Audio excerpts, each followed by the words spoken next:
This is Wendy Montroy, and you're listening to Turtle Tea with TTPG.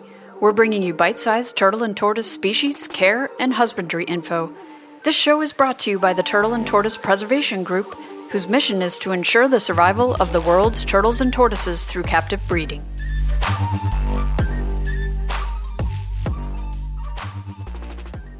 Thank you, Michael, for joining me today to talk about breeding Tabasco Mud Turtles, or Kinosternon acutum. We'll go over everything you need to know, from egg laying to hatchling care. So in our last episode, we covered their care and husbandry. Do you think this species needs to be bred more in captivity? Would you like to see more people breeding them? Absolutely. Of course, to be fair, that's my leaning with most of the species that we have out there, with the exception of few, not going to name any names. And even with those few species, it's not because the species is terrible or anything, right? I recently mentioned some people use the term nuisance species. I know of only one nuisance species, so which often ends up creating all the other nuisances we run into. Acutum are perfect for pretty much anyone. People with limited space, people who can only keep them indoors, people who like some color on their first turtle, people who are looking for something that's active, not hiding. It just checks so many boxes.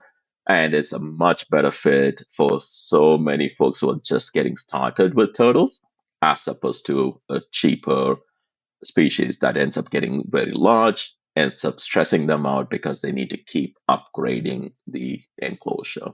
So, of course, they are not one of the species that has been, that has a large following, so that they aren't very popular yet, but I'm hoping that changes. And, in the last episode, I think we talked about their IUCN status. It's been 30 years since the last assessment. Who knows when the next assessment will happen? Like for TTPG, for example, to keep up with our mission, I would definitely like to see more members get these through CPP or from the surplus list and establish them in as many places as possible. Do they mature at a specific age, or is it size-based? Like, when do you start getting... Okay. Yeah, it is size-based, like with most species. I have adopted, through my thorough scientific, testing and whatnot, that I'd like to wait 5 years before I start padding them up. I recommend that to others as well. Again, absolutely no solid backing to why. Some of our friends use size, some of our friends use weight. I use the years. With some species in the past, I've run into egg binding issues when they got to a big size, so I paired them. They, got gravid, but they ran into issues because they were young turtles. Over the last 10 years, I've avoided that. I like to wait at least 5 years before I pair them up. But these guys can probably mate and lay fertile eggs even before then. They grow pretty fast. As a species that doesn't brumate, they have a longer growth period through the year. And, they like it warm. So when you do tend to keep that warm temperatures for them, they grow pretty fast. And it's not a, big turtle, so it doesn't take a long time to get there. Okay. When does breeding and egg laying occur for them? Is that starting in the spring? So in the wild, they start laying eggs in fall. It coincides with the rainy season, the start of the rainy season, and goes all the way to the end of the rainy season. So September, I want to say, September to March, which kind of then we talked briefly about estivation. That then follows estivation. So they lay almost in captivity for me. The females lay almost every 3 to 4 weeks time. Wow. They're not too far off. Yeah.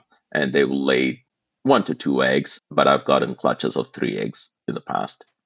So for you, do they start that in your spring, or do they kind of go year round? They have no, I don't see eggs in the summer months. They started laying, so they kind of match what we have seen or read about what happens in the wild. This is their season right now. Once you do have eggs, what are the incubation temperatures, time to hatch? How do you set them up in the incubator? So I use suspended incubation method with this Okay. particular species. So sim containers or sim-like containers is what Hmm. I've used.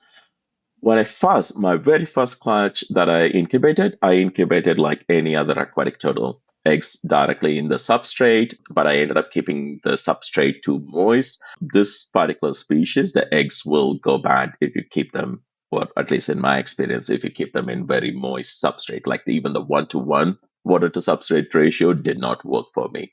Then I picked the brain and the experience of Ron Hatcher, who actually ended up sending me the mail I have.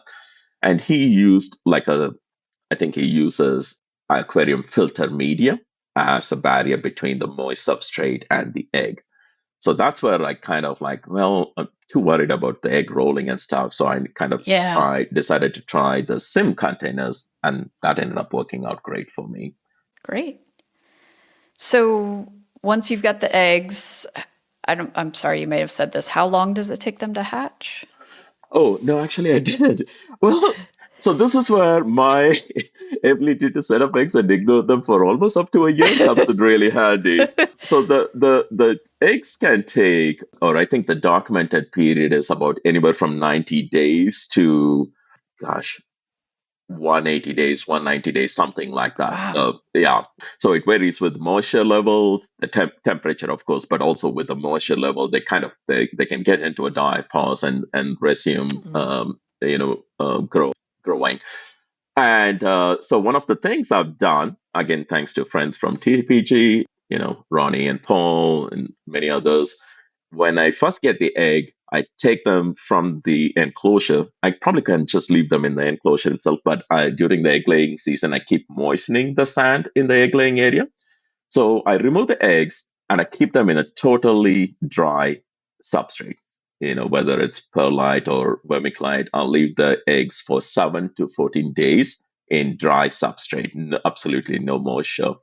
Then I move it to the same container where the substrate is, that's used in the container is moist. And I would say my incubation period has varied anywhere from 120 days to all the way. I think this year's clutches I got close to 180 days. Wow. I also ignored this year's eggs a lot. They still hatch. So when I first received the species, I was recommended to keep an eye around the 120-day mark, and if they don't emerge, briefly after that, within a couple of weeks, maybe attempt to assist them in hatching out. So the gentleman who I got the females from, he would kind of thin out the egg outer layer, if that makes sense. And he removes they have hard shelled Okay. eggs. So he carefully removes the hard outer casing and So with a it's just whole the membrane. kind of exactly, Okay. almost just a membrane, which if you know me, I have trouble coloring within the line. So can you imagine me working with a blade or something? Yeah, no. I did that once. I will accept. I did that once. That was probably one of the most nerve-wracking experience. I'm Oh, like, I bet. no. So then I of course came across the literature like it can take up to 180 days. I'm like, okay, Raz, one of the females came from him. He's like, I never had to do that, Michael. I was again, like I said earlier, I have a habit of leaving eggs and saying, you hatch, otherwise I'm fine. Right. So I lean towards giving them the time, and any egg that during candling or through the development period I didn't see, before the 120-day mark, if they Hmm. haven't gone bad, they have gone to hatch. Even if it takes 140 days, 160 days, they've gone on to hatch for me. Yeah. Okay. You can see the egg, gets like a solid white. It's good, it's fertile. They have hatched. Now the eggs that are not fertile, they go bad even before the 120-day mark for me. So you know. Yeah, yeah. I'm terrible at candling. Again, I am too. hard shell. So I think some of our friends are using the heart monitoring or Yes. heartbeat The egg monitoring buddy. device, Egg Buddy. Yep. Yeah, although one of our friends recently said he didn't hear anything with a couple of his Flavo eggs, but then they went on to hatch. So I guess it's not totally foolproof Not either. 100%. Yep. Yeah, yeah, but it has worked out. Without assisting, I assisted one egg, got the hatchling out, never had to do that again. Are they temperature sex dependent? They are. I leave my incubator kind of in the 82 to 83 mark. There's a slight drop in temps at nighttime. And so it can go either way. I think most of what I have hatched so far have turned out to be females. This next group of eggs I get, I'm going to attempt to incubate for males because we have a friend in Florida looking for a male. So rather than having him wait for hatchlings to reveal what they are, I'm going to attempt. The threshold, I believe, is 83F. So the Okay. males, I'm going to try around 77, 78. Actually, I will go look at the book. I'm positive the book Turtles of Mexico has data about around Okay. what temperatures has yielded males. So yeah. So once you get hatchlings, how long do you leave them in the incubator, and what does your first kind of setup for them look like?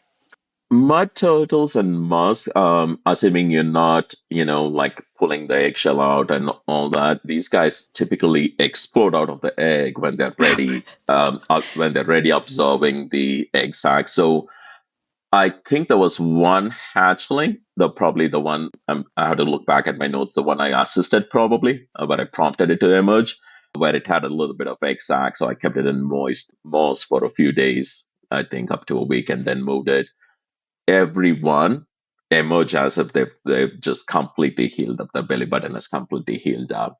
My first hatchling setup is super simple. Lots of plants, both to act as side barriers, but also for them to just rest on.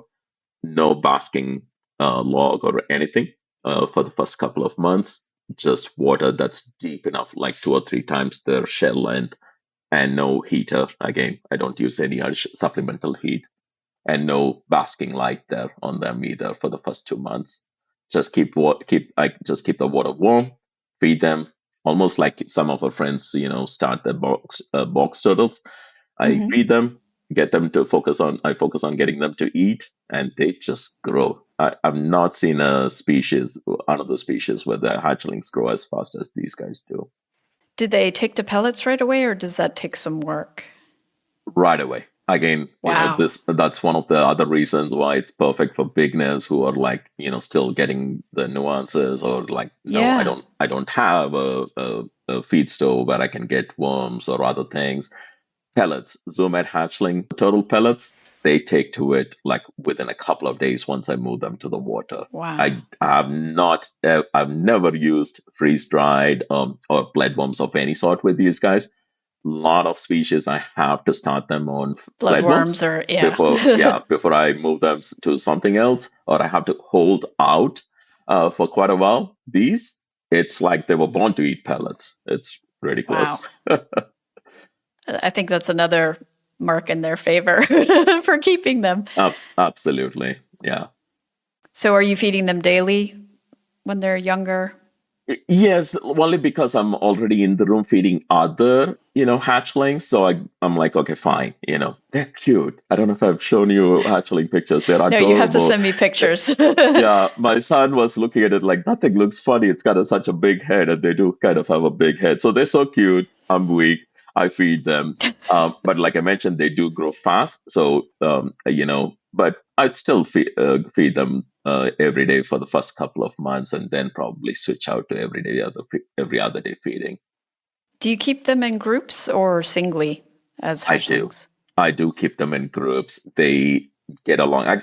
Again, I'll show you a picture so you have an idea of what I'm talking about when I say I load it up with plants, whether it's live plants or fake plants. There's like a lot. So, and larger tubs so that, they're not feeling like they're stepping on each other's toes all the time. Give them space, a lot of side barriers. I have not had any aggression. And when do you move them to an adult type setup? After the first 6 months, they are strong Okay. swimmers. This particular species is pretty strong swimmers. Now, again, of course, like I mentioned, I do not use very heavy canister filters or hang on top filter kind of things. So with my setup, replicating that for hatchlings and moving them, it has worked out. Yeah. And they get decent size by the 6 month mark. Actually, by the first, end of the first month, they've already doubled in size. Do they hatch out tiny? Like how many grams are they at hatching usually? You know, I have not weighed them. They are tiny because their eggs are, relatively small. I Yeah. can weigh one actually because I have some fresh hatchlings. I'll weigh one. Yeah. Yeah. I was, surprised at Daytona. Some of the turtles are just frighteningly small. Oh yeah. Well, I don't know if you've seen common musk turtle hatchlings. I mean, the first time I hatched them, or as a matter of fact, the first time I received hatchlings, I was like, "What is this? I've got to be careful around how hard Like I even picking inhale them around up. them." Yeah. Yeah, yeah. They will still bite the life out of me. They're like, "Heck." So, yes, these guys will. I have not been bit by an acutum by Kinosternon Bowery a lot of times. Sternod the odorators, common musk turtles, a lot of times. I haven't bitten by an acutum. So they will open their mouth, but they haven't bit me yet. Okay.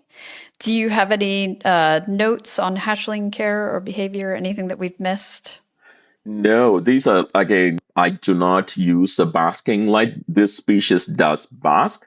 So again, I don't want people to, or I guess even in my case, since an aquatic setup, I haven't attempted to use a thermostat within that setup. So I've avoided a basking site, but I have lots of plants, so they can kind of get up and sit on the top of those floating Yeah. plants and kind of get exposed to the warmth and dry out, but I don't use a basking spot. It's really easy to cook these guys because they're so tiny. And so Yeah. if you're going to They attempt to could do that, dry out, get too hot. Yeah.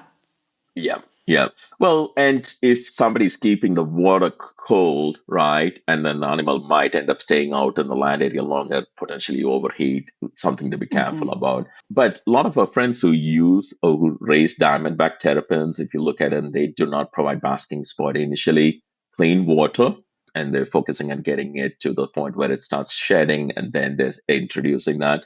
I kind of took that approach with these guys, my razorbacks and loggerheads as well.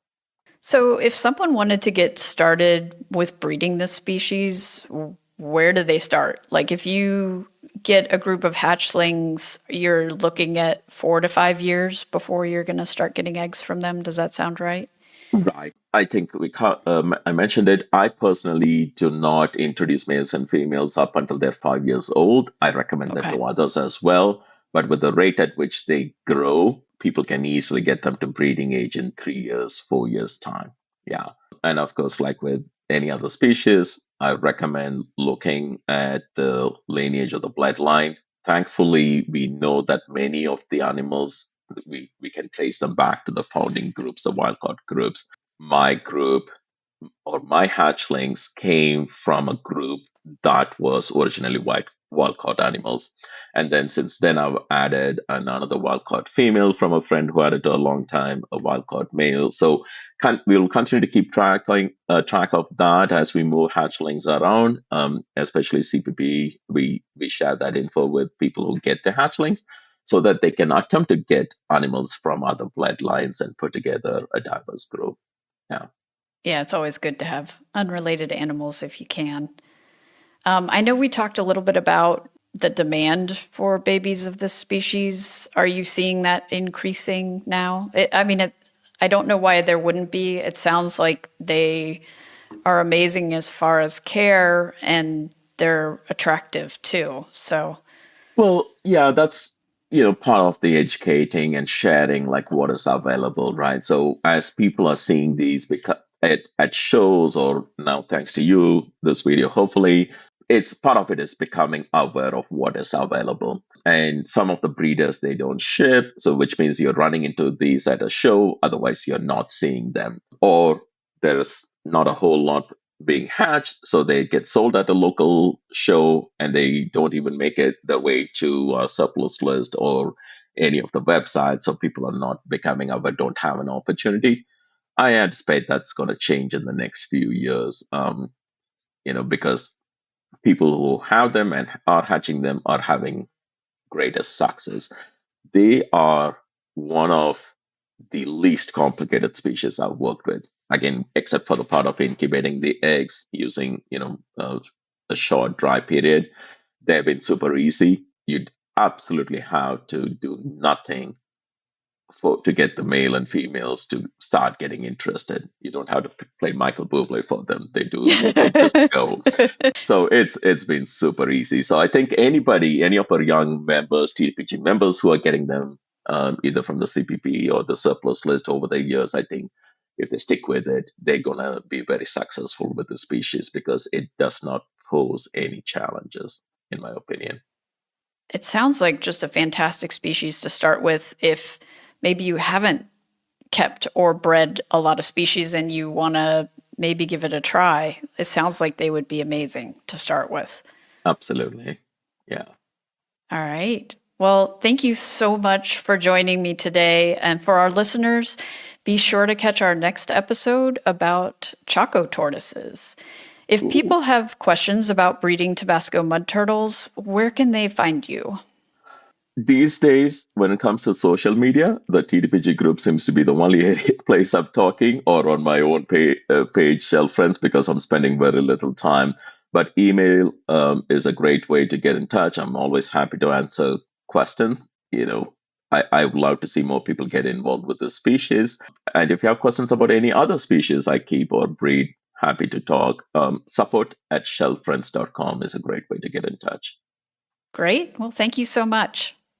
Thanks for having me, Wendy. This was fun.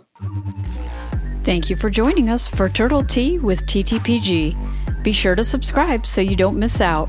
We're brewing up new episodes twice a month, every first and third Monday. If you have any questions or suggestions for future topics, you can reach me at Tortoise Wendy on Facebook, YouTube, or Instagram, or send an email to tortoisewendy@gmail.com. Until next time, keep on learning, listening, and loving those turtles.